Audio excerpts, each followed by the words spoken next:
For the past couple chapters, we've been talking a bit about memory management, and specifically we've been talking about this mechanism that Apple uses called reference counting. In this chapter, we'll talk about a new feature in iOS that fundamentally changes the way we write iOS apps. Apple introduced this amazing new feature called ARC, and ARC stands for Automatic Reference Counting. The keyword here is automatic. Our application will still use reference counting to manage memory, but now we can delegate all of those memory management details off to the compiler.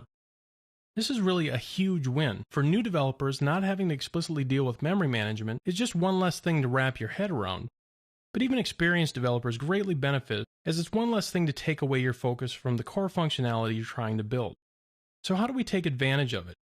Well, if we're starting a new project, it's trivially easy. I'll go up to the File menu and select File, New, Project. In all of our iOS templates, we have the ability to specify to use automatic reference counting when we're setting up the project. At the bottom, you'll see this checkbox that says Use Automatic Reference Counting. Simply selecting that is all we need to do to properly configure the project to take advantage of ARC. So very easy to do. I'll hit Cancel. But what about existing projects? So we've been writing this application over the past few chapters, and we could manually convert this over to ARC, but there's an easier way to do that. If you go up to the Edit menu and select Refactor, you'll see this refactoring called Convert to Objective-C ARC. This will ask us what targets we want to convert. We only have a single target in our project, so we'll simply select that. And we'll hit Check. This will run a little pre-flight check to find out if there's anything that we have to manually go and migrate. If not, it will just automatically move on to this next step. It didn't find any code that requires us to manually migrate, so instead it will take us to the next step and says we're ready to convert over to automatic reference counting. So what's going to happen is the LLVM compiler is going to go and analyze our source code, make whatever necessary changes, and then at the end of this process will give us the opportunity to see specifically what it's going to change. So I'll click Next. This will go through this analysis process. And this will show us what changes are going to be made. On the right is our existing code. So if we look at our album class, we can see it's going to remove this explicit release.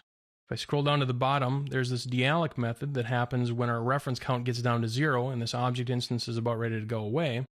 We can see we no longer have a need for it at all, so completely removed it in our new version. If we look at the artist code, in our convenience initializer, our auto release statement is going to go away. Scroll down in this, and the explicit release that we had in setName will go away. And just like we had in the album class, our dealloc method in the artist class can go away in its entirety. Take a look at main.m.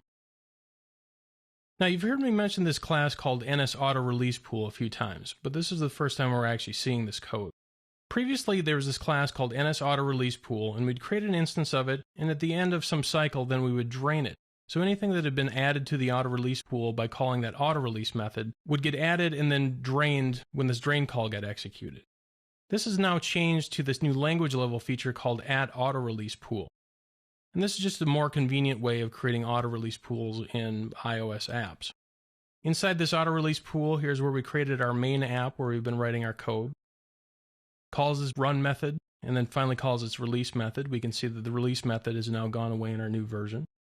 And finally, if we switch over and look at our main app.m, we didn't have a lot of memory management code remaining in this class, but we can see that our two explicit release statements are now gone. I'll go ahead and hit save. Xcode's got the ability to take point-in-time snapshots of our code, so anytime we're making significant changes to our project, Xcode can take a snapshot so we can get back to that if we need to. In this case, I'm going to skip that and just say disable. So there it's made all of the changes it needed to. I'll hit Command B, and let's just run the app one more time, make sure everything's still working. That looks good. Let's also run the profiler one more time, and specifically we'll run that leaks tool. So select Profile, and let's just make sure that we're still not leaking any memory. So select Leaks, select Profile, switch over to the Leaks tool, and it just ran its first snapshot, didn't find any leaks. I'll run an explicit snapshot by hitting Snapshot Now. And it didn't find any leaks, so that looks great. Close this down. ARC is a truly welcome addition to the platform.